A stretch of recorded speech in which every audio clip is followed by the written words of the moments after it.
The success story of the UFC is a tale of more downs than ups. Everybody mentions that the UFC wouldn't be here without Stephan Bonnar and Forrest Griffin's fight, while the iconic TUF Finale is widely regarded as having saved the company. There is an unsung hero, a man whose generosity in giving out venues and his timely interventions in the sport paved the way for the Zuffa-backed UFC's breakthrough and its eventual soaring success. We're talking about the 45th President of the United States of America, Donald J. Trump. And I wanted to show up and tell you about my friend, Donald Trump. The Donald Trump that I know.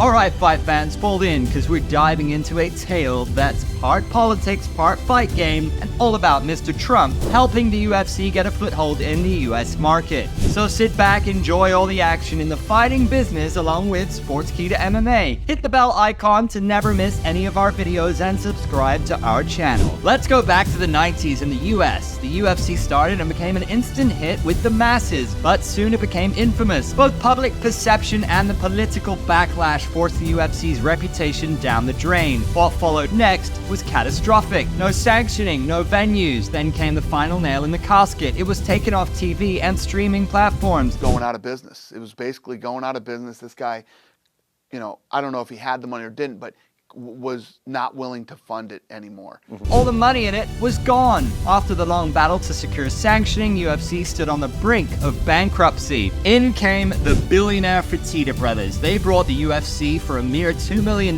in early 2001. They created Zuffa LLC as the parent entity controlling the UFC and made Dana the president. The three amigos bonded over their shared love for martial arts.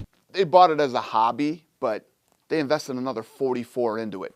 That's one hell of a hobby. Fighting definitely had a legit fan base. The UFC just needed to make the turn from barbaric cage fighting to a legitimate sport. UFC had been banned there since '97, labeled human cockfighting by critics. The UFC was making losses in its heyday and failed to generate revenue and tie up sponsors. UFC was banned in 36 states. Yes, you heard that right. Banned in 36 out of a total 50. Enter Donald J. Trump, not as a fighter, though that would have been wild, but as a businessman who saw potential. Now remember this, think about this, where the Trump brand was. Here, UFC brand was down here. UFC was only 8 years old. MMA was, in the eyes of many, a novelty or worse. Trump broke with that custom and welcomed the UFC by offering his Trump Taj Mahal in Atlantic City, New Jersey, as a venue. This brand was so bad that venues didn't even want us. Trump literally called us, come to my place, do the event here, we'll have you at the Trump Taj Mahal. We get there. Greatest setup for us, and was there till the last fight. He openly supported the sport, calling it a display of skill and athleticism, not just brute force. This came after the sport's legalization in New Jersey in late 2000. This move elevated the UFC's status, and the Trump Taj Mahal hosted UFC 30 and UFC 31 back-to-back later that year. The business mogul continued to aid the UFC by providing arenas to conduct events in the future. He hosted UFC events in Atlantic City. Think of it like putting a rocket booster on a beat-up car. Suddenly, UFC had a bit more shine. His support for the UFC didn't just stay in the boardrooms, it made headlines. Every time he spoke up for the sport, people listened. This was like a snowball effect. UFC was looking to get a big break, and they got it from Trump, who gave the sport a flashy venue and a much-needed platform for the UFC brass. Buoyed by this, the UFC wanted more and inquired about legalization in other states.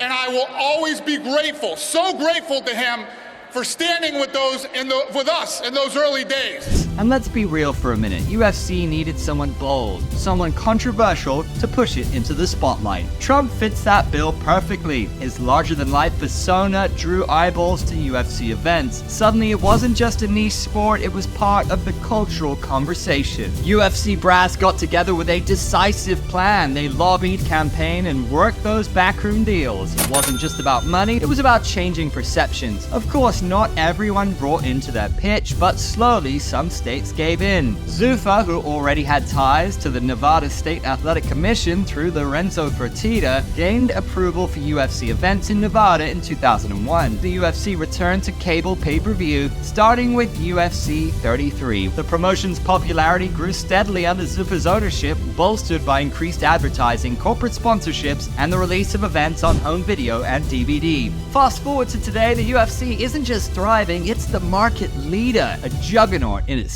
Trump's role in all this? It's complicated, like most things with him. A polarizing figure indeed, but some see him as a savior who fought for the fight game. He helped us, and he helped take us to another level. And at a time when he didn't have to, and at a time when his brand was powerful and ours was nothing. Imagine if Trump also said his catchphrase, "You're fired." Thankfully, that never happened. So there you have it, the unexpected saga of Donald Trump and the UFC. Love him or hate him, Trump left his mark on the fight game. And as for the UFC, well, it's come a long way from being labeled human cockfighting. Is Trump part of that evolution? You decide. Sometimes the most unexpected allies can make the biggest impact.